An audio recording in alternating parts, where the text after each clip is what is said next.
This is Jeff Dumbarello, broker of SteelBridge Realty, here to talk about the 2014 Lee County, Florida residential market in review. Disclosure, this is my work done for me and shared with you. The data came from multiple sources. Those sources are the Lee County Clerk of the Court, the City of Cape Coral, the U.S. Census, and the MLS data. About us, we're a licensed real estate brokerage. We use cutting-edge marketing techniques to offer solutions in today's challenging environment. Our group of professionals have decades of experience. And whether you're buying or selling a home, hire someone like us. We want to earn your business.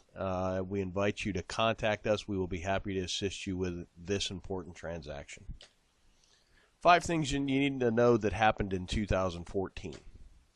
Number 1, the distressed market is really an afterthought to everyone but the buyer who waited too long to enter the market and the service providers who made it their entire business model.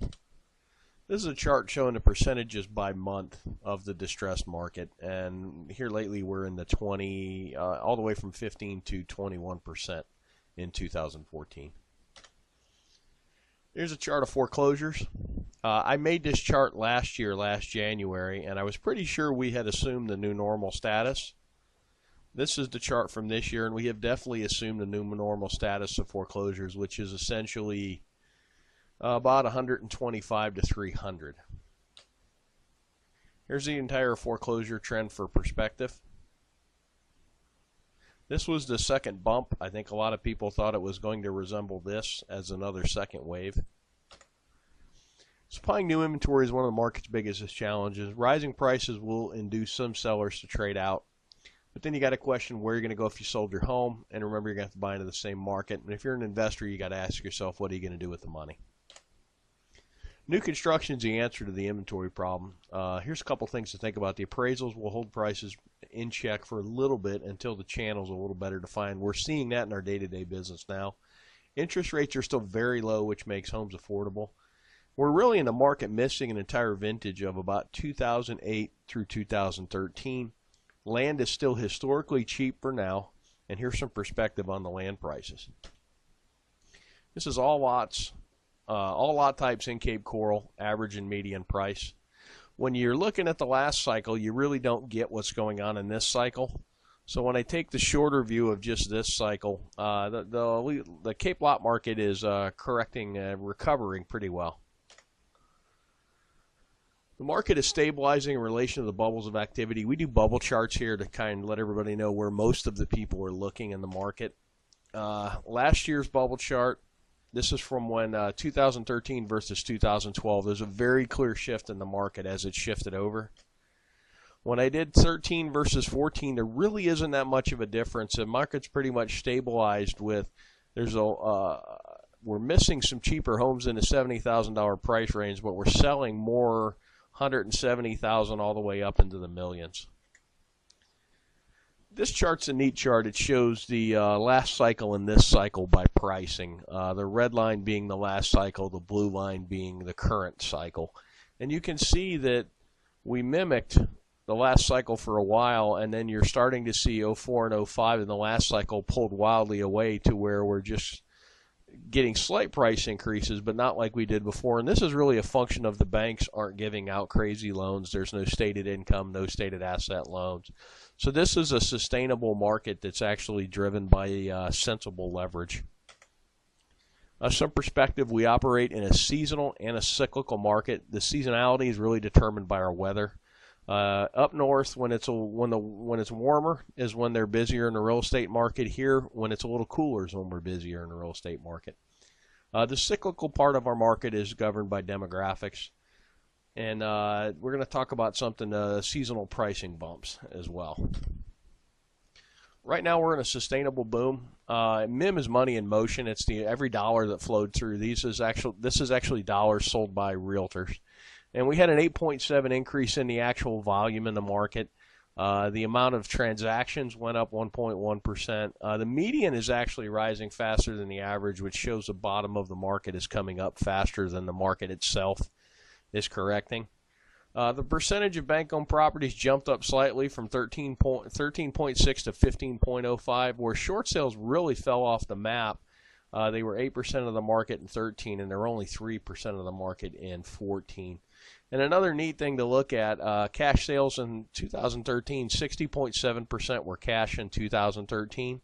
In 2014, 57%. So you had a decent price increase, and it really wasn't funded by leverage. And to give you a perspective, about 25-30% of the sales in the state of Florida are cash. So we're almost working at twice the cash sales percentage of the state of Florida. Money in motion is a key indicator. As long as the market continues to grow, that's a really good thing. The median's rising higher than the average. We talked about that. We also talked about the cash sales percentage. One thing I learned, if you base your business model on short sales, you need to find something else to do. And we're truly in a market where the buyers are paying slightly more for a slightly older and slightly smaller home. Market specifics. Two asset classes that really jumped out to me are townhouses and manufactured homes are actually growing. By property types, what's interesting to me is the manufactured homes are up 20% in sales counts, as are the townhouses. And when you look at the price increases, they're probably some of the lowest price increases, and that's the market seeking a good quality buy, basically. The single-family homes are up 7%. They just about mimic the market as a whole. A few thoughts on the jump in mobile homes and townhomes. Mobile homes have both a lower cost of entry and a lower cost to keep, and the blue-collar retirees from up north love them because they really only need them for 3 or 4 months of the year because they're still home doing stuff and walleye fishing and playing with the grandkids. But it's a nice, affordable home to get out of the cold weather. Townhouses kind of represent the same if you're adverse to a mobile home purchase. And really and truly, we found within the market that as the site-built homes hit a certain number, the manufactured homes take off, and it's about 3 to 1. So if a site-built home was trading for $300,000, the manufactured homes at $100,000 represent a lot of value to a retiree buyer. This is kind of what happened by city. 2014, what happened by city. And just a year-over-year difference. Punta Gorda's really burnt store, up 15%. That's pretty good. Lehigh Acres up 13%. And when I look down, Captiva's up 27%, which is pretty impressive. Things to watch in 2015. Essentially, you've got a seesaw on the market now with resale homes on one side of the seesaw and new construction on the other. And they're going to trade back and forth. As the new construction takes a leg up, then the resale become attractive, and then vice versa. I'm seeing sometimes in the market where for a 10% increase in price, you can get a brand new home versus a 9-year-old home. That's kind of a no-brainer. Inventory is the key. Whoever can bring some inventory to market is going to make some money. And this applies to both the retail and the investment segment of the market. This is single-family permits in Cape Coral. When you look at the totality of the last cycle, you really don't get that excited about what's going on now. But when I take out the last cycle, it shows you there's some pretty good permit growth. Projection of retirees. We take this from the census, and if you were born 62 years ago, there's a likely chance you're going to retire, and this is in the millions by how many there are.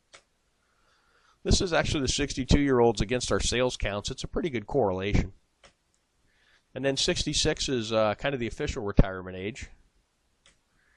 And it doesn't quite resemble as much the 62, our sales patterns, and I think the 62 more kind of takes in early retirees. One last thing, this is a long chart average price of the whole market. This little blip right here was when the banks really let it loose and just basically gave out free money. And that's kind of what we're looking for now is everybody's looking for when this time is coming back, and it's really going to be tied to leverage. We were in a boom, which is what we're in now as the market went up to here. And then when the banks went crazy, and you also had Hurricane Charlie in here, which took a little inventory and dumped some insurance money into the market, which kind of overheated it a little more. But this was based on easy money and basically turned into a mania. And that's kind of what you got to watch for now is loan programs. If you have any thoughts or questions, why don't you give us a call at the office at 239-694-3300, and my extension is 102. And you can always, if you're watching this video, click the link below the video and fill the form out, and we will be in touch with you. Thanks for watching, and make it a great day.